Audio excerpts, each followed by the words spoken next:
Hello friend, कैसे हो आप सब। मैं आशुतोष एक बार फिर से आप सभी का स्वागत करता हूं आपके अपने YouTube channel lecture of engineering में। तो डियर फ्रेंड, माइक्रो प्रोसेसर के मोस्ट इंपॉर्टेंट क्वेश्चन को मैं जा रहा हूं कंप्लीट करने, यूनिट 1 से लेकर के यूनिट 5 तक। ये आपका है पार्ट 1 लेक्चर।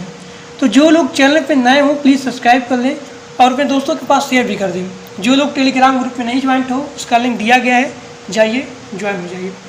अब यहाँ पे सबसे पहले क्वेश्चन दिया गया है कि माइक्रो प्रोसेसर में इंटरप्ट सिग्नल से आप क्या समझते हो। What do mean by the interrupt signal in micro processor.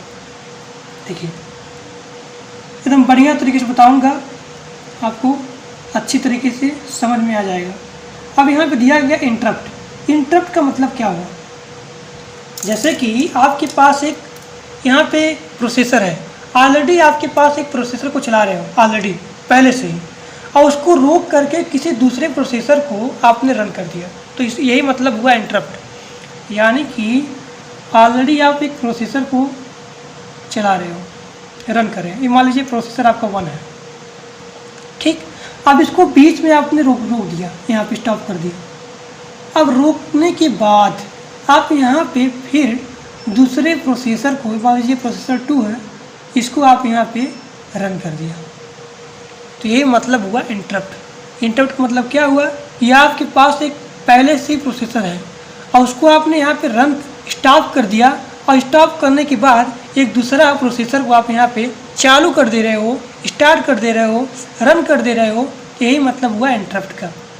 जैसे कि आप यहाँ पे लैपटॉप को चला रहे हो, बीच में आपको स्विच ऑफ कर दिया, उसको ऑफ कर दिया, तो इसका मतलब क्या हुआ, इंटरप्ट हो गया।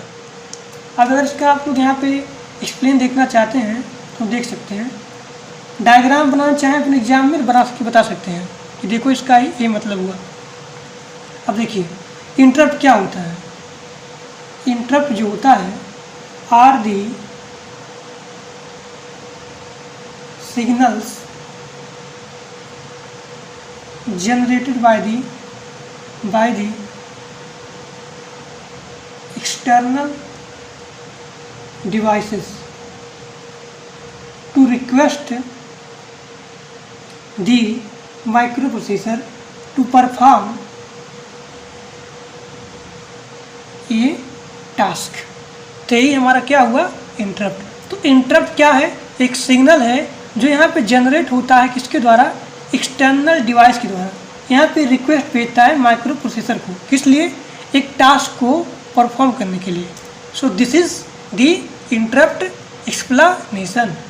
अब देखिए यहाँ पे जो इंटरप्ट होता है, इस इंटरप्ट में यहाँ पे सिग्नल होते हैं। सिग्नल, ये सिग्नल होते हैं 5 टाइप के, 5 टाइप्स। कौन कौन सा हो गया, पहला हमारा हो गया ट्रैप, दूसरा हमारा हो गया RST 7.5, और यहाँ पे तीसरा हमारा हो गया RST 6.5, RST 5.5, और यहाँ पे ये हमारा पहला, दूसरा, तीसरा, चौथा, ये पांचवा हमारा हो गया INTR। तो इंटरप्ट में 5 सिग्नल होते हैं। ट्रैप हो गया, RST हो गया, RST 7.5, RST 6.5, और यहाँ पे RST 5.5, उसके बाद INTR हो गया। अब यहाँ पे देखिए types of interrupt. Types of interrupt, देखिए मैंने क्या बताया था अभी आपको कि अगर आपके पास एक प्रोसेसर है, उसको आप यहाँ बीच में रोक दिया और यहाँ पे दूसरा प्रोसेसर को आप यहाँ पे रन कर दिया, तो ये क्या हुआ, इंटरप्ट हुआ। अब यहाँ पे जो दूसरा प्रोसेसर यहाँ पे है, ये हो भी सकता है क्या, यहाँ पे दूसरा प्रोसेसर हो सकता है हार्डवेयर हो सकता है, second processor can be software हो सकता है, ठीक। यानी कि इन सारे इंटरप्ट के यहाँ पे टाइप भी होते हैं, इन टाइप को देख लीजिए। यानी कि यहाँ पहला हमारा हो गया हार्डवेयर इंटरप्ट, यहाँ देखिए हार्डवेयर इंटरप्ट। दूसरा हमारा हो गया सॉफ्टवेयर इंटरप्ट। तीसरा हमारा हो गया यहाँ पे वेक्टर्ड इंटरप्ट। चौथा हमारा हो गया यहाँ पे नॉन वेक्टर्ड इंटरप्ट। और पांचवा हमारा हो गया यहाँ पे मास्क एबल इंटरप्ट। और यहाँ पे छठवां हमारा हो गया नॉन मास्केबल। एकदम ध्यान से देखिए, पूरा बढ़िया तरीके से मैं समझाऊंगा और पूरा का पूरा समझ में आ जाएगा आपको। अब यहाँ पे आता है हमारा हार्डवेयर इंटरप्ट। एक बात यहाँ पे नोट करिएगा कि जो हमारा सिग्नल है 5 टाइप का, ट्रैप हो गया, RST 7.5, RST 6.5, RST 5.5, INTR हो गया। यानी कि अगर आप जैसे ऊपर जाएंगे, यहाँ क्या है, सबसे हाईएस्ट प्रायोरिटी कहाँ होती है, ऊपर होती है, यानी इस साइड में होगी, इस साइड इधर हमारी होगी हाईएस्ट प्रायोरिटी।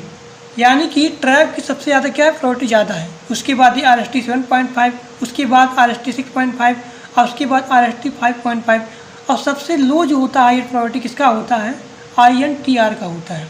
ठीक, तो ये बात आपने नोट करनी है कि सबसे अगर आप ऊपर जाओगे तो ऊपर हाईएस्ट प्रायोरिटी होती है, और सबसे नीचे मतलब अगर आप इधर जाओगे नीचे की तरफ आओगे तो इधर हमारा होता है लोवेस्ट प्रायोरिटी।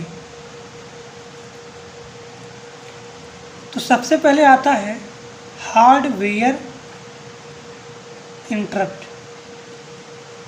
अब देखिए क्या होता है, ऐसा इंटरप्ट मतलब इंटरप्ट जो यहाँ पे पेरिफेरल डिवाइस के द्वारा जनरेट हो।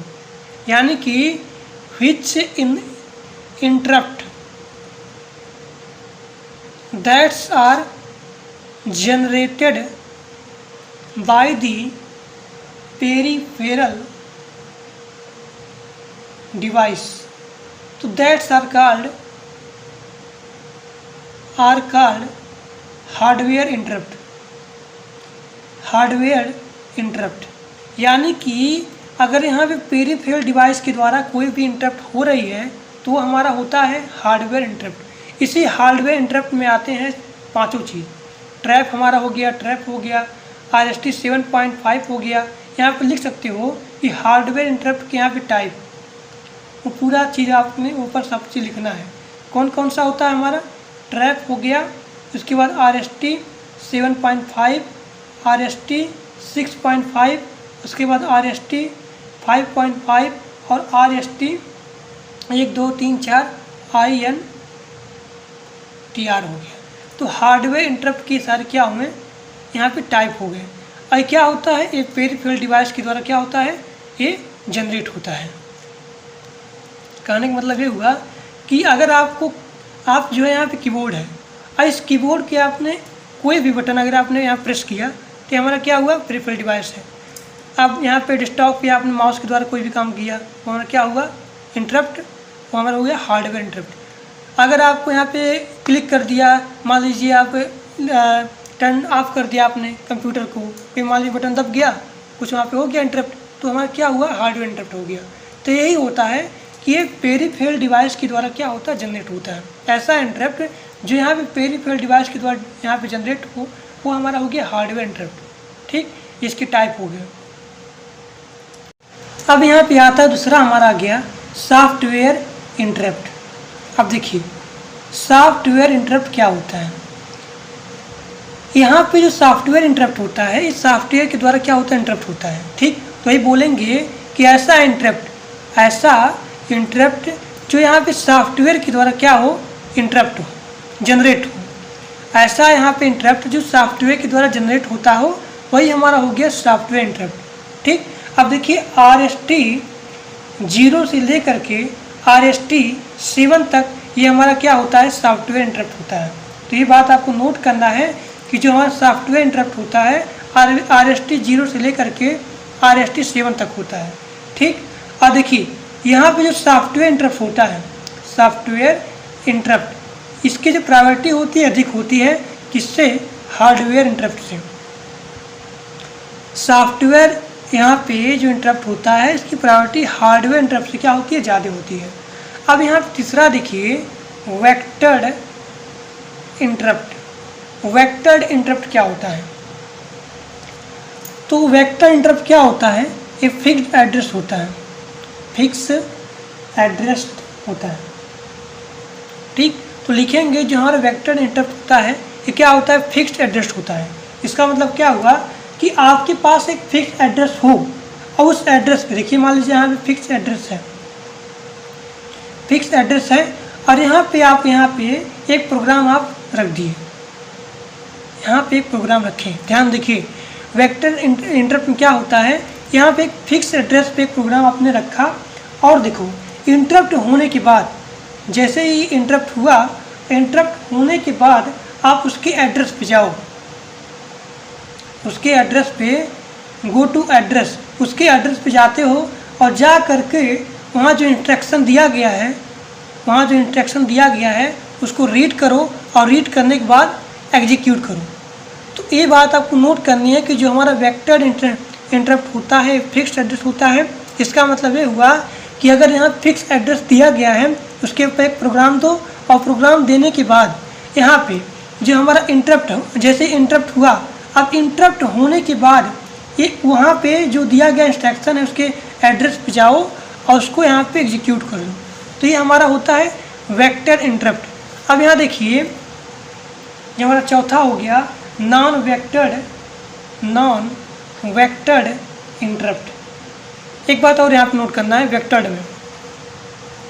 वेक्टर्ड में ये सारा चीज़ आप यहाँ पे नोट करेंगे। अगर बताना हुआ कि वेक्टर्ड का एग्जाम्पल कौन कौन सा है, वेक्टर्ड का एग्जाम्पल तो RST 7.5 और RST 6.5 और RST 5.5 और उसके बाद INTR।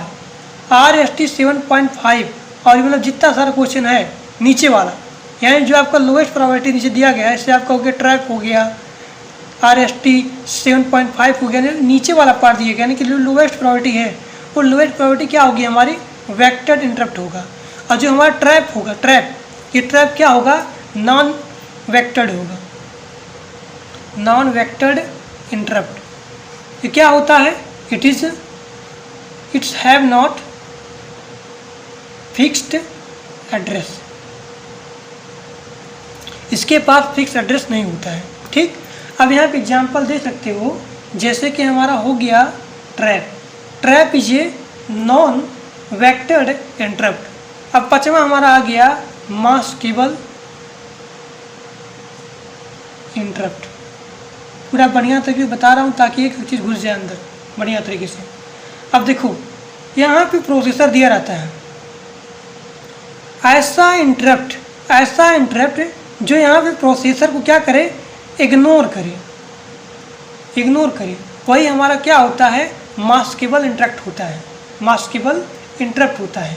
ये भी क्या होता है, जो आपका लोवेस्ट प्रोबेबिलिटी होती है वो एग्जाम्पल इसका भी होता है, यानी कि RST 7.5 और उसके बाद RST 6.5 और RST 5.5 और INTR, ये सारा चीज़ क्या हमारा हो गया, मास्केबल इंटरप्ट। मास्केबल इंटरप्ट क्या होता है कि ऐसा यहाँ पे इंटरप्ट जो यहाँ प्रोसेसर को क्या करे, इग्नोर कर दे। जैसे कि आप यहाँ पे लैपटॉप चला रहे हो, अपना सिस्टम चला रहे हो और वो हिट हो गया, आप सोचो कि आप फैन मत उसका ऑन करो, आप इसको इग्नोर कर दो, तो ये हमारा क्या हुआ, मास्केबल। मतलब कि मास्क, इसे एग्जांपल में बता दे रहा हूँ कि मास्क लगाना और उसको छिपाना। ठीक, तो इसका मतलब क्या हुआ कि अगर प्रोसेसर है, इस प्रोसेसर को यहाँ पे, यानी कि यहाँ जो इंटरप्ट है उसको इग्नोर कर दो। यहाँ पे जो इंटरप्ट आ रही है, देखो यहाँ पे जो इंटरप्ट है, इस इंटरप्ट को प्रोसेसर क्या कर दे, इग्नोर कर दे, वही हमारा क्या होगा, मास्केबल इंटरप्ट हो गया। छठवां देखिए non maskable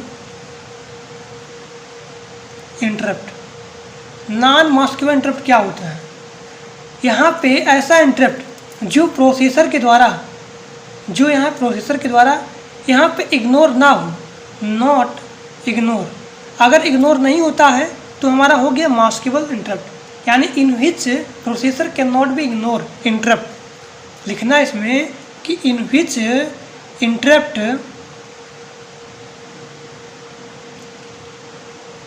processor can not ignore. इसमें जो होता है प्रोसेसर वो इंटरप्ट को यहाँ पे इग्नोर नहीं करता है, वही हमारा हो गया मास्केबल इंटरप्ट। अब इसका एग्जाम्पल दे देना कि जो हमारा हाईएस्ट प्रायोरिटी होती है, मतलब यहाँ पे जो ट्रैप, ये ट्रैप क्या है हमारा, ट्रैप हमारा हो गया हाईएस्ट प्रायोरिटी, यानी कि इसमें जो हाईएस्ट प्रायोरिटी होती है वही हमारा होता है। जैसे एग्जाम्पल आप दी नॉन मास्केबल इंटरप्ट, तो ट्रैप इसका एग्जाम्पल बता देना कि ट्रैप क्या होता है हमारा, नॉन मास्केबल इंटरप्ट होता है। तो ये हमारा हो गया पूरा क्वेश्चन खत्म कि what do you mean by the interrupt signal in micro processor. अब आगे देखिए, अब यहाँ पे दिया गया है अगला क्वेश्चन कि आपको यहाँ पे एक्सप्लेन करना है कि पिन डायग्राम क्या होता है।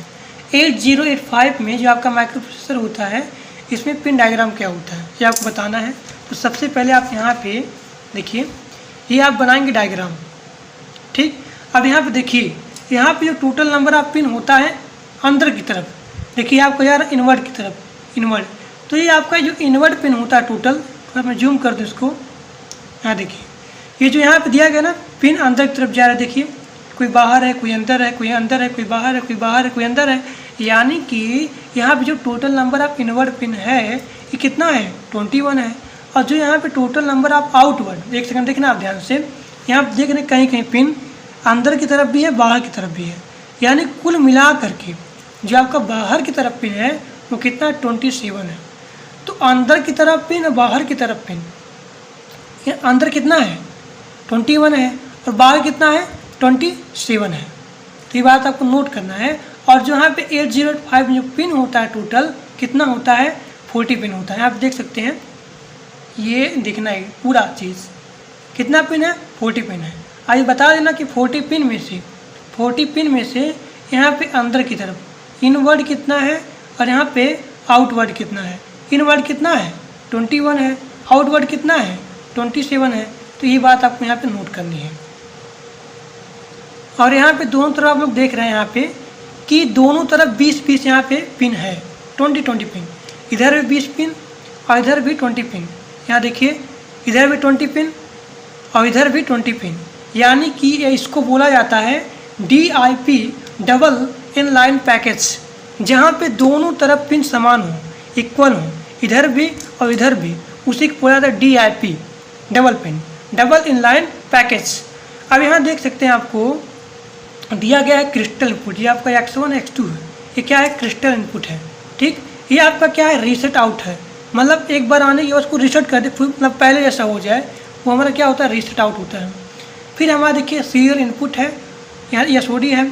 अब यहाँ आपको नोट करना है कि दिमाग से बनाना है पूरा बढ़िया से। देखिए 1 2 3 4, यानी आपका 5 तक क्या होगा, 5 के बाद ट्रिप आ जाएगा, मतलब वो वाला चीज़ पहले बार में बताया था इंटरप्ट सिग्नल। इंटरप्ट सिग्नल आपका यहाँ से स्टार्ट होता है ट्रैप से। देखिए trap, RST 7.5, RST 6.5, RST 5.5, INTR हो गया, INT हो गया, यानी कि इसकी प्रायोरिटी देखिए, आप जैसे जैसे ऊपर जाओगे उसकी प्रायोरिटी क्या है, हाई है। आप जैसे जैसे नीचे आओगे उसकी प्रायोरिटी क्या है, लो है। तो पूरा आप बता देना बढ़िया तरीके से। फिर आपका 12 से स्टार्ट होता है, 12 13 14 15 नहीं 19 तक। तो 8AD0 से लेकर के AD7 तक, यहाँ तक ये हमारा होता है एड्रेस बस। क्या हो गया, एड्रेस बस हो गया। इधर हमारा हो गया VCC, इधर हमारा HOLD हो गया, HOLDA हो गया, HLDA हो गया, ये हमारा हो गया क्लॉक आउट हो गया। फिर देखिए 36 पे आप यहाँ पे नोट कर लेना, यहाँ दिमाग लेना ट्रिक करके, यहाँ 3 दिया गया है। अब यहाँ पे 36 पे यहाँ देखिए रीसेट आउट है और 36 पे आपका रीसेट इन होगा। फिर रेडी, फिर आप पूरा वही चीज़ बनाएंगे। अब A15 से लेकर के A8 तक, यानी ये पूरा आपका यहाँ 15 जहाँ आपका A स्टार्ट हुआ है, ये 15 से लेकर के A8 तक ये आपका क्या है, एड्रेस पर है, एड्रेस बस। यहाँ 80 से लेकर के 87 तक ये आपका क्या था, एड्रेस बस था। अब यहाँ बता देना कि जो हमारा पिन्स होता है माइक्रो प्रोसेसर में, दी पिन्स ऑफ 8085 माइक्रो प्रोसेसर, ये जो है 7 यहाँ ग्रुप में क्या होते डिवाइड होती है। अब यहाँ देखिए एड्रेस बस क्या होता है, A15 से लेकर के A8 तक, हमने बताया था ना, A15 से लेकर के A8 तक ये हमारा क्या हो गया, एड्रेस बस हो गया। इसमें क्या होता है कि it carry the most significant 8 bits of the memory input output address, हमारा क्या हो गया, एड्रेस बस हो गया। अब यहाँ पे डाटा बस क्या होता है, एट मतलब AD7 से लेकर के AD0 तक।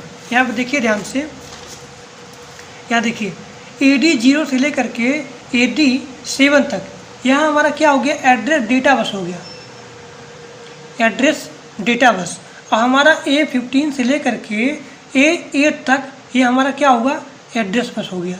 तो ये बात आपको नोट करनी है, 15 से लेकर के 8 तक हमारा एड्रेस बस, हमारा 80 से लेकर के 7 तक डाटा बस। अब यहाँ पे देखिए,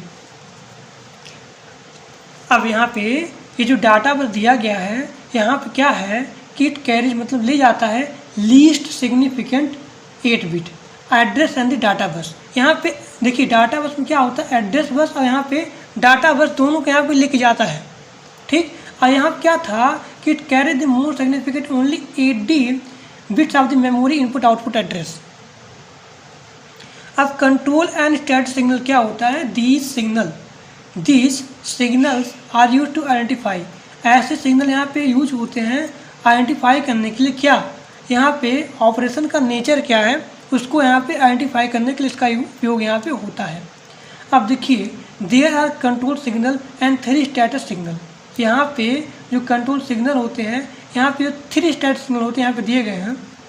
अब देखिए 3 कंट्रोल सिग्नल कौन कौन से होते हैं, RD हो गया, WR हो गया, LD हो गया। अब यहाँ देखिए RD क्या होता है, RD कंट्रोल सिग्नल ये क्या होता है, ये इंडिकेट्स करता है, मतलब देखिए जो आपका मेमोरी है, ठीक, जो आपका मेमोरी डिवाइस है उसमें यहाँ पे सिलेक्ट करता है, this select input output memory device is to be read and the ready for the accepting data available on the data bus. Data bus के ऊपर जो हमारा डाटा अवेलेबल होता है उसको एक्सेप्ट करने के लिए रेडी भी होता है, ये तैयार भी होता है, किसमें, मेमोरी डिवाइस में, उसको सिलेक्ट करता है। तो बता देना कि दिस सिग्नल इंडिकेट्स, क्या इंडिकेट करता है, that this selected input output और memory device is to be read, किसमें जो आपने यहाँ पे मेमोरी डिवाइस में सिलेक्ट की वो रीड भी होती है और यहाँ पे रेडी भी होती है एक्सेप्ट करने के लिए, किसको, डाटा को, available on the data bus. अब वहाँ पे RD में क्या था, वहाँ केवल आप वहाँ पे रीड कर सकते हो और यहाँ पे राइट भी हो सकता है। And this signal indicate that the data on the data bus is to be written, ये रिटर्न में होती है into selected memory on input location. देखिए वहाँ पे डाटा बस में जो सिग्नल वहाँ पे दी गई थी डाटा, वो क्या थी, ओनली रीडेबल थी, और यहाँ क्या थी, रिटर्न भी थी into A selected memory on input IO location, okay. अब LD देखिए, ये क्या होता है, it is positive going pulse generator when a new operation is started by the micro processor when the pulse go high. अगर pulse यहाँ पे high होता है इसका मतलब क्या हुआ, यहाँ पे इंडिकेट करता है एड्रेस को, अगर ये हाई होता है तो यहाँ पे इंडिकेट करता है एड्रेस को, अगर यहाँ पे ये लो होता है, लो होगा तब यहाँ पे इंडिकेट करेगा डाटा को। तो ये बात आपको नोट करना है, अगर हाई हुआ तो इंडिकेट करेगा एड्रेस को, अगर यहाँ पे लो हुआ तो इंडिकेट करेगा डाटा को। तो ये हमारा हो गया LD हो गया। अब देखिए 3 स्टेट्स सिग्नल, मैंने क्या बताया था कि यहाँ पे 3 कंट्रोल सिग्नल था और वहाँ पे 3 यहाँ पे स्टेटस सिग्नल था। अब मैंने बता दिया कंट्रोल सिग्नल कौन हो गए, RD हो गया, WR हो गया, LD हो गया, ओके। अब यहाँ पे स्टेटस सिग्नल देख लीजिए, 3 होते हैं, कौन कौन से होते हैं, यहाँ पे दिया गया तीनों। देखिए ये हमारा क्या होता है, इसका उपयोग होता है डिफरेंस करने के लिए, इनपुट आउटपुट और यहाँ पे मेमोरी ऑपरेशन में। ऐसे आप बता सकते हो, यहाँ देखिए इनपुट आउटपुट हो गया इसमें और यहाँ पे मेमोरी में, इन दोनों में डिफरेंस करने के लिए, यानी एक ऐसा सिग्नल होता है जिसका यहाँ पे उपयोग किया जाता है डिफरेंस करने के लिए इनपुट आउटपुट और यहाँ पे मेमोरी ऑपरेशन में। जैसे कि हमारा हो गया when it is A high indicate operation, तो बताता है कि भाई ये देखो हाई है, ये लो है, ठीक। तो यानी कि क्या होता है, ये ऐसा सिग्नल होता है जो यहाँ पे इंडिकेट, जो यहाँ पे डिफरेंस बताता है किसमें, IO में और यहाँ पे मेमोरी ऑपरेशन यानी M में। S1 और S0 क्या होता है, इसका उपयोग किया जाता है आइडेंटिफाई करने के लिए, जो यहाँ पे करंट ऑपरेशन होते हैं उसके टाइप को। पावर सप्लाई 2 प्रकार की होती है, VCC होता है, VSS होता है। VCC यहाँ पे इंडिकेट करता है 5 वोल्टेज और VSS यहाँ पे इंडिकेट करता है ग्राउंड सिग्नल को। क्लॉक सिग्नल क्या होता है, 3 होता है, X1 X2 यहाँ पे क्लॉक आउट, यहाँ पे दिया गया था, देखिए X1 X2 और यहाँ पे क्लॉक आउट, ये क्या है हमारे ये हमारे हैं क्लॉक सिग्नल है। क्या है? क्लॉक सिग्नल है। देखिए अब यहाँ पे x1 x2 क्या था? x1 x2 ने बताया था कि क्रिस्टल होता है। यहाँ देखिए क्रिस्टल इनपुट होता है, यहाँ ऊपर दिया गया x1 x2 क्रिस्टल इनपुट होता है, जो यहाँ पे कनेक्टेड होता है these two pins and it is used to set frequency of the internal clock generator. This frequency is internally divided by the two. अब यहाँ देखिए क्लॉक आउट क्या होता है। क्लॉक आउट का यहाँ पे उपयोग होता है एज सिस्टम क्लॉक के रूप में। किसके लिए? Device connected with micro processor. Clock out मतलब क्या होता है कि जो हमारा डिवाइस है वो कनेक्टेड है कि नहीं माइक्रो प्रोसेसर के साथ, तो यहाँ पे इसके लिए उपयोग होता है। Interrupt and externally initiated signal, ये क्या होता है कि इंटरप्ट्स आर सिग्नल जो यहाँ पे जनरेट होता है यहाँ पे एक्सटर्नल डिवाइस के द्वारा। देखिए मैंने पहले बता दिया था क्या होता है इंटरप्ट, आप देख लीजिएगा पूरा वही सारा चीज़ था जो मैंने पहले बताया था। इंटरप्ट क्या होता है ये मैंने पूरा बता दिया था पहले भी, तो उसको बताऊँगा नहीं बार बार। देखिए वही सारा चीज़ है, मैंने बता दिया था कि ना कि इंटरप्ट क्या होता है। आपके पास एक प्रोसेसर दिया गया है और उसको रोक करके आप यहाँ पे एक अलग प्रोसेसर स्टार्ट करते हो। यहाँ 5 सिग्नल होते हैं, RST सारा चीज़ आप ट्रैप यहाँ इस पूरा बता दीजिए, ये बता दीजिए क्या होता है। पूरा बताने के बाद अभी इधर आइए। अब रेडी क्या होता है, क्योंकि मैंने पहले बता दिया था और बताऊँगा नहीं इसको। अब देखिए रेडी क्या होता है। This signal indicate that the device is ready to send और the device receive data. Ready मतलब क्या होता है कि दिस सिग्नल इंडिकेट करती है कि हमारा डिवाइस है ये क्या होती है, रेडी होती है। किसके लिए? सेंड करने के लिए और यहाँ पे रिसीव करने के लिए डाटा को। देखो सेंड करने के लिए और यहाँ पे रिसीव करने के लिए एक ऐसा है सिग्नल होता है जो डाटा को सेंड करने के लिए, डाटा को रिसीव करने के लिए ये रेडी होता है। किसको? डाटा को। तो डाटा को रिसीव करने के लिए, डाटा को रिसीव करने के लिए, डाटा को सेंड करने के लिए यहाँ पे ये सिग्नल हमारा रेडी होता है। ठीक। If ready is low then CPU has to wait. अगर हमारा रेडी क्या है? लो है, तो हम जो है वेट करेगा, तो हमारा CPU होगा वेट करता है for ready to go to high, high के लिए। HOLD क्या होता है? होल्ड क्या होता है? This signal indicate that the another master is requesting to use the address and the data bus. Request देखिए यहाँ पे एड्रेस है और यहाँ पे डेटा बस। इसका उपयोग किसके लिए होता है? रिक्वेस्टिंग करने के लिए, यानी पहले होल्ड करके रखा जाता है एड्रेस, यहाँ पे एड्रेस करने के लिए और डाटा बस के लिए। HLDA क्या होता है? यानी कि होल्ड एक्नॉलेज क्या होता है? It indicates that the CPU has received the hold. इसका मतलब ये हुआ कि हमारा यहाँ पे इंडिकेट करता है कि जो हमारा CPU है इस होल्ड को क्या कर लिया गया है? रिसीव कर लिया गया, यानी इसको यहाँ पे रिसीव कर लिया। ठीक, रिसीव यहाँ पे हो गया hold request and it will be यहाँ पे लिंक दी बस इन दी। आगे देखिए द नेक्स्ट क्लॉक साइकिल। तो हमारा जो HLDA होता है इससे to be low after the hold signal is removed. अगर हमारा यहाँ पे होल्ड सिग्नल क्या हो गया? रिमूव हो गया, तो हमारा HLD क्या होता है? ये लो होता है। यानी जैसे हमारा होल्ड सिग्नल रिमूव हुआ तो हमारा HLD लो हुआ। ओके।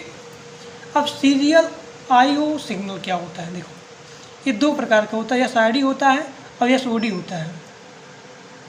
अब यहाँ देखिए सीरियल IO सिग्नल क्या होता है? 2 प्रकार का होता है, SID होता है, SOD होता है। ठीक, इसका उपयोग किया जाता है these signal are used for the serial communication, यहाँ पे जो कम्युनिकेशन करने के लिए। ठीक, अब SOD देखिए क्या होता है? SOD मतलब क्या हो गया? Serial output data line. The output SOD set, या तो सेट होता है फिर रीसेट होता है as specified by the SIM instruction. SID क्या होता है? The data on this line is loaded into accumulator. किसमें होती है लोडेड? एक्यूमुलेटर में होती है। Whenever a RIM instruction is executed. अब पूरा ये डायग्राम बना लीजिएगा बढ़िया तरीके से। तो ये हमारा हो गया कंप्लीट। अब आगे देखिए, अब हमारा दिया गया है अगला क्वेश्चन कि आपको एक्सप्लेन करना है ब्लॉक डायग्राम क्या होता है। ये आपका क्वेश्चन है कि आपको एक्सप्लेन करना है कि ब्लॉक डायग्राम क्या होता है। ब्लॉक डायग्राम क्या होता है? Block diagram of 8085।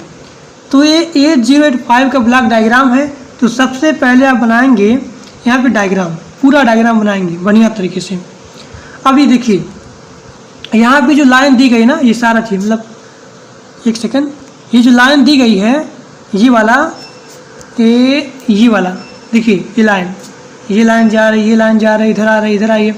ये लाइन क्या है? ये लाइन है control line. These are lines are control line. Okay, अब यहाँ पे देख सकते हैं कि हमारा दिया गया W8 दिया गया है, Z दिया गया है, B C D E H L। ये क्या है? ये यहाँ पे 8 बिट रजिस्टर होता है। क्या होता है? 8 बिट रजिस्टर। अब यहाँ पे देखिए, यहाँ पे हम लोग माइक्रो प्रोसेसर यानी 8085 में हम लोग W और यहाँ पे Z का प्रयोग नहीं करते हैं, क्योंकि ये हमारा क्या होता है? टेम्परेरी रजिस्टर होता है। क्या होता है? टेम्परेरी रजिस्टर होता है। इसीलिए हम लोग यहाँ पे W एवं Z का उपयोग नहीं करते हैं, because these are temporary register. Okay, अब यहाँ B हो गया, C D E H L, ये हमारा क्या होता है? These are general register. क्या हो गया हमारा? These are general register. तो user can be use as assembly language and can be used as separately. यहाँ पे इन सारे का प्रयोग यहाँ पे जो यूजर है यूज करता है असेंबली के रूप में, और इसका यूज करता है कैन बी यूज। यहाँ पे असेंबली हो गया, मतलब कि user can be use as assembly language and can be used at the separately, अलग अलग करके रूप में यहाँ पे उपयोग करता है। एक बात नोट करिए ध्यान से, यहाँ पे जो यूजर होता है असेंबली के रूप में वो यूज करता है, और यहाँ पे सेपरेटली के रूप में यहाँ पे यूज करता है, और यहाँ पे इसको पेयरली फॉर्म में यूज करता है। तो ये हमारा क्या हो गया? B C D E H L, ये हमारा हो गया क्या? जनरल रजिस्टर हो गया। अब यहाँ जो हमारा होता है HL रजिस्टर, ये जो होता है HL रजिस्टर होता है, ये क्या होता है? ये स्पेशल रजिस्टर पेयर होता है। यानी कि दीज आर, आप लोग यहाँ पे नोट करिएगा अपने कॉपी में कि these are special pair register. Special pair register जो हमारा होता है HL का रजिस्टर होता है, ये क्या होता है? यहाँ पे स्पेशल पेयर रजिस्टर होता है। ओके, अब यहाँ आगे देखिए, आगे हमारा ये है कि मेमोरी जो लोकेशन होता है, मेमोरी लोकेशन होता है, इस मेमोरी लोकेशन का जो एड्रेस है, मेमोरी, यहाँ ध्यान देखिए क्या मैं बता रहा हूँ, मेमोरी लोकेशन ML मतलब मेमोरी लोकेशन। इस मेमोरी लोकेशन का एड्रेस डालने के लिए, यहाँ पे मेमोरी लोकेशन का एड्रेस डालने के लिए हम लोग यहाँ पे HL स्पेशल पेयर रजिस्टर का प्रयोग करते हैं। HL पेयर रजिस्टर का प्रयोग करते हैं किसके लिए? ML यानी मेमोरी लोकेशन का एड्रेस डालने के लिए हम लोग यहाँ पे HL स्पेशल पेयर रजिस्टर का प्रयोग करते हैं। तो बता देना अपने एग्जाम में कि जो हमारा HL रजिस्टर होता है ये क्या होता है? स्पेशल रजिस्टर पेयर होता है। इसका मतलब ये हुआ कि जो मेमोरी लोकेशन होता है इसका एड्रेस डालने के लिए, इसका एड्रेस डालने के लिए हम लोग यहाँ पे प्रयोग करते हैं HL स्पेशल पेयर रजिस्टर का।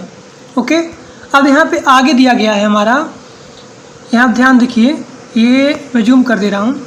आगे हमारा दिया गया है प्रोग्राम काउंटर। प्रोग्राम काउंटर क्या होता है? It is contains address of the next instruction, यानी कि नेक्स्ट इंस्ट्रक्शन का यहाँ पे जो एड्रेस होता है वो यहाँ पे कंटेंस होता है। किसके लिए? कि यहाँ पे एग्जीक्यूट होगी कि नहीं। देखिए, जो प्रोग्राम काउंटर होता है, प्रोग्राम काउंटर में कंटेंस होता है, शामिल होता है, स्टोर होता है address of the next instruction to be executed. यानी कि प्रोग्राम काउंटर में अगला जो मेमोरी से इंस्ट्रक्शन रीड होने वाला होता है उसका एड्रेस यहाँ पे स्टोर होता है।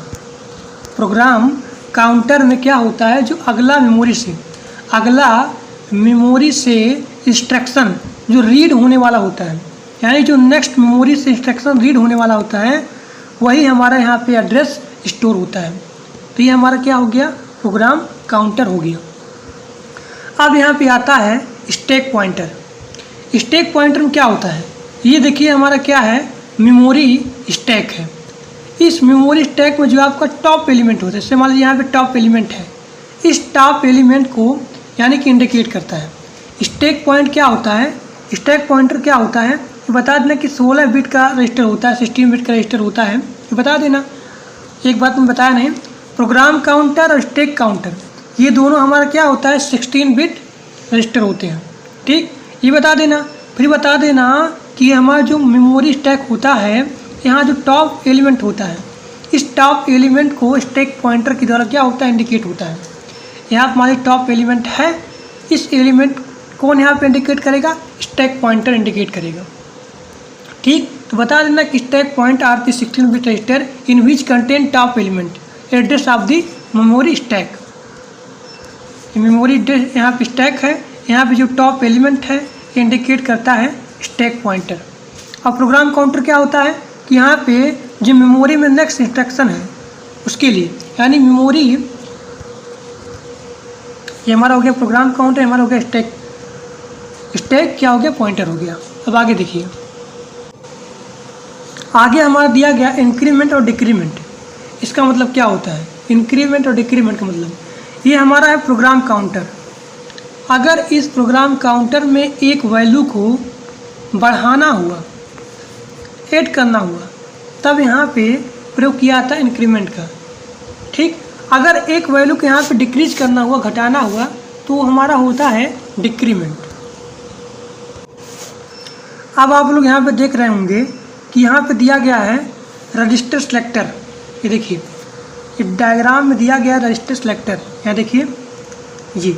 इसका मतलब क्या हुआ कि आपको जितना सारा दिया गया है, ये मतलब ये B C D E H L, इसमें से आपको जो रजिस्टर चाहिए, जो रजिस्टर आपको चाहिए उसको आप यहाँ पे सिलेक्ट करके जो आपको चाहिए उसको आप यहाँ पे उसका उपयोग कर सकते हो।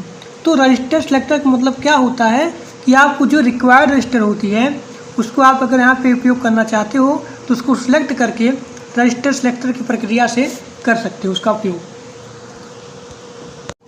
अब यहाँ पे देखिए, जो आपका डायग्राम था उसमें हमारा था एलयू। ठीक, एलयू था, इसका मतलब क्या होता है, अरिथमेटिक एंड लॉजिक यूनिट होता है। ये क्या होता है, माइक्रो प्रोसेसर का मेन पार्ट होता है। ठीक, ये यहाँ पे सजेस्ट करता है, as its name suggest, and it is a digital circuit that perform arithmetic and mathematical operation, जैसे कि एडिशन, सब्ट्रैक्शन, डिवीजन। और उसके बाद यहाँ पे आप बोल सकते हो कि लॉजिकल ऑपरेशन को भी यहाँ पे इंडिकेट करता है, प्रेजेंट करता है, परफॉर्म करता है। जैसे कि हमारा हो गया एंड गेट, नॉट, एंड हो गया, नॉट हो गया, increment, decrement. It works with the 8 bit data only. ये केवल यहाँ पे 8 बिट डेटा पे इसका वर्क होता है। During the program execution it take the data from the accumulator. देखो, अगर यहाँ पे एलयू को अगर यहाँ पे प्रोग्राम को एग्जीक्यूट कराना है, प्रोग्राम को एग्जीक्यूट कराना है, तो ये डेटा कहाँ से लेती है, ये डेटा लेती है एक्यूमुलेटर से और यहाँ पे टेम्परेरी रजिस्टर से।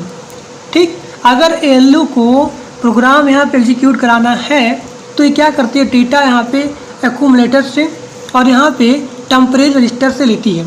एक बार फिर से देखिएगा, जो एलयू होता है, अगर इसको प्रोग्राम को रन कराना है, प्रोग्राम को एग्जीक्यूट कराना है, तब ये डेटा कहाँ से लेती है, ये डेटा लेती है यहाँ से एक्यूमुलेटर से और यहाँ पे टेम्परेरी रजिस्टर से।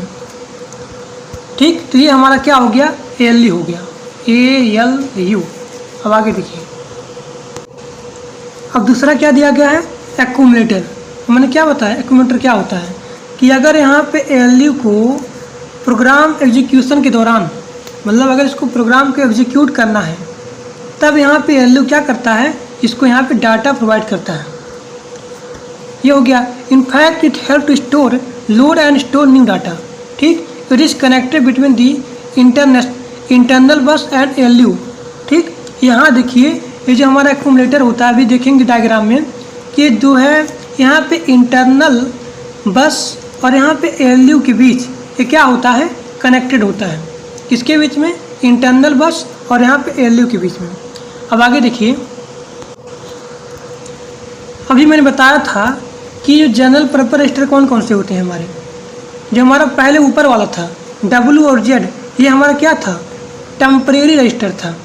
ठीक, इसीलिए इसका प्रयोग नहीं करते हैं। और जो नीचे दिया गया था B, C, D, E, H, L, ये हमारा क्या था, जनरल पर्पस रजिस्टर था। ओके, तो बता देना यहाँ पे कि जनरल पर्पस रजिस्टर में क्या होता है, 6 जनरल होते हैं। जनरल पर्पस रजिस्टर कितने होते हैं, 6 होते हैं, 6 होते हैं। B C D E H L, E H और एल होता है। ठीक, और फिर जो हमारा एच एल होता है, H L special pair register को बोला जाता है। जो हमारा एच एल रजिस्टर होता है इसको बोला जाता है स्पेशल रजिस्टर पेयर। ठीक, इसका प्रयोग कहाँ पे होता है, हमारा जो एच एल पेयर रजिस्टर होता है इसका प्रयोग होता है कि मेमोरी लोकेशन का एड्रेस डालने के लिए, मेमोरी लोकेशन का एड्रेस डालने के लिए प्रयोग होता है H L pair special register का। अब आगे देखिए, अब आगे हमारा दिया गया है फ्लैग रजिस्टर। अब फ्लैग रजिस्टर क्या होता है, देखिए ध्यान से। जो हमारा फ्लैग रजिस्टर होता है ये हमारा कितनी बिट का होता है, 8 बिट का होता है। ठीक, इसमें क्या होता है, इसमें इट ओनली स्टोर आइदर 0 और 1 डिपेंडिंग ऑन, आप देखिए ध्यान से, फ्लैग रजिस्टर ये होता है 8 बिट का होता है। इसमें केवल यहाँ पे 0 और यहाँ पे 1 डिपेंडिंग होती है upon which value stored in the accumulator after the program execution. अगर यहाँ प्रोग्राम एग्जीक्यूट हो गई और प्रोग्राम एग्जीक्यूशन के बाद जो यहाँ पे स्टोर होती है वैल्यू, वही हमारा होता है फ्लैग रजिस्टर। तो बताना कि ये 8 बिट का होता है और इट ओनली स्टोर आइदर 0 और 1 depending upon which value is stored in the accumulator. Accumulator में कौन सी वैल्यू स्टोर्ड है प्रोग्राम एग्जीक्यूशन के बाद, तो वही हमारा होता है फ्लैग रजिस्टर हो गया।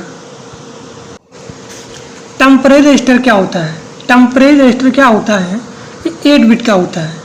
मैं बता दिया था जो हमारा टेम्परेरी रजिस्टर होता है, डब्ल्यू हो गया और पर जेड हो गया, ये हमारा होता है 8 बिट का। ये क्या होता है, that is use to store data. हमारा जो प्रोग्राम होता है प्रोग्राम एग्जीक्यूशन के दौरान, ठीक, यहाँ पे केवल डाटा को स्टोर करता है टेम्परेरी के लिए, टेम्परेरी के लिए, परमानेंट के लिए, टेम्परेरी के लिए। तो ये हमारा क्या हो गया, टेम्परेरी रजिस्टर हो गया। When the ALU start executing a program, the data comes from the general purpose register and is stored in the temporary register. It helps to provide the supporting data to the ALU. अब आगे देखिए, instruction register and decoder क्या होता है, to start program execution when the instruction fetched from the main memory। देखिए, अगर यहाँ पे क्या होता है कि प्रोग्राम एग्जीक्यूशन कब स्टार्ट होता है, इंस्ट्रक्शन रजिस्टर में क्या होता है कि प्रोग्राम कब होता है एग्जीक्यूट करना, जब यहाँ पे मेन मेमोरी क्या होती है, इंस्ट्रक्शन से यहाँ पे फेच होती है, ज्वाइंट होती है, मतलब जुड़ी होती है, तभी होती है। It store in the instruction register and instruction decoder help to the decode instruction to the understand what work operation is to be perform by the ALU. अब यहाँ देखिए, अगला हमारा है प्रोग्राम काउंटर, मैंने बता दिया था, और उसके बाद नीचे दिया गया स्टैक पॉइंटर, ये भी मैंने बता दिया था। Okay, timing and control unit क्या होता है, यहाँ पे कॉम्बिनेशन होता है किसका, एनालॉग और यहाँ पे डिजिटल सर्किट का, जो यहाँ पे प्रोवाइड करता है ऑल द क्लॉक और pulse signal to all the components of the micro processor perform task or to execution. Timing and control क्या होता है, ये एनालॉग और यहाँ पे डिजिटल सर्किट का कॉम्बिनेशन होता है, जो यहाँ पे क्लॉक या फिर पल्सेस सिग्नल को क्या करता है, प्रोवाइड करता है। इसके लिए जो माइक्रो प्रोसेसर के कंपोनेंट के परफॉर्म करने के लिए, प्रोग्राम के एग्जीक्यूशन करने के लिए, ठीक, it is not only provide signal, ये केवल यहाँ पे सिग्नल नहीं प्रोवाइड करती है, बल्कि क्या करती है, it is also provide timing and control signal the execution component and the circuit connected to the micro processor. कि हमारा रेडी हो गया, आर हो गया, WR, HOLD हो गया, HLD हो गया, इन सब के लिए।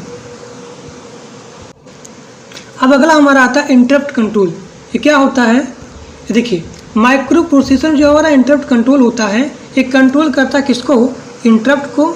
और यहाँ पे देखिए, ध्यान देखिए, कहने मतलब क्या है, अगर आपका प्रोग्राम एग्जीक्यूशन हो रहा है, ठीक, उस प्रोग्राम एग्जीक्यूशन के दौरान ये कंट्रोल करता है इंटरप्ट को। आप यहाँ पे हेडिंग से ही आप ध्यान लगाइए कि यहाँ क्या लिखा गया, इंटरप्ट कंट्रोल। इसका मतलब क्या हुआ कि अगर प्रोग्राम यहाँ पे एग्जीक्यूट हो रहा है तो इसके दौरान जितने सारे यहाँ पे इंटरप्ट होते हैं, इस इंटरप्ट को यहाँ पे कंट्रोल करता है। तो यही हमारा क्या हो गया, इंटरप्ट कंट्रोल हो गया। ओके, अब यहाँ आगे देखिए, when an interrupt occurs by external या फिर इंटरनल इनपुट। अगर यहाँ पे इंटरप्ट या फिर एक्सटर्नल हो रही है या फिर इंटरनल होती है, the L stop current program execution, तब यहाँ पे एल क्या करता है, उस प्रोग्राम को यहाँ पे एग्जीक्यूट होने से क्या करता है, स्टॉप कर देता है। या फिर and process task given by the interrupt one the task is completed given by the interrupt. अगर यहाँ पे एक टास्क क्या हुई, कंप्लीट हो गई, ठीक, again it start it one own work. अगर यहाँ पे एक टास्क कंप्लीट हो गई पूरा टोटल, अब उसके बाद फिर यहाँ पे दूसरा टास्क स्टार्ट हो जाता है स्वयं। सीरियल इनपुट और आउटपुट कंट्रोल क्या होता है, देखिए, it is system for controlling serial communication. जो हमारा सीरियल इनपुट होता है, ये क्या होता है कि ये यहाँ पे कंट्रोल करता है सीरियल कम्युनिकेशन, किसके बीच में, माइक्रो प्रोसेसर और एक्सटर्नल डिवाइस के बीच में, थ्रू दिस सीरियल इनपुट। यानी कि देखिए, ध्यान देखिए, ये जो हमारा माइक्रो प्रोसेसर होता है और जो हमारा एक्सटर्नल डिवाइस होता है, यहाँ पे कंट्रोल किया जाती है कम्युनिकेशन इसके द्वारा। यानी इन दोनों के बीच जो हमारा कम्युनिकेशन हो रहा है, इन दोनों कम्युनिकेशन को यहाँ पे कंट्रोल किया जाता है सीरियल इनपुट आउटपुट के द्वारा, ठीक। तो ये हमारा हो गया SIO, ये मतलब SOC। अब यहाँ पे दिया गया डेटा बस और यहाँ पे एड्रेस बस। अब देखिए, जो हमारा डेटा बस होता है, ये क्या होता है, बाई डायरेक्शनल होता है, बाई डायरेक्शनल होता है, जबकि हमारा जो एड्रेस बस होता है, ये क्या होता है, यूनी डायरेक्शनल होता है। और यहाँ पे आप लोग देखेंगे डायग्राम में लिखा था क्लॉक सिग्नल, लिखा था ना, क्लॉक सिग्नल भी था।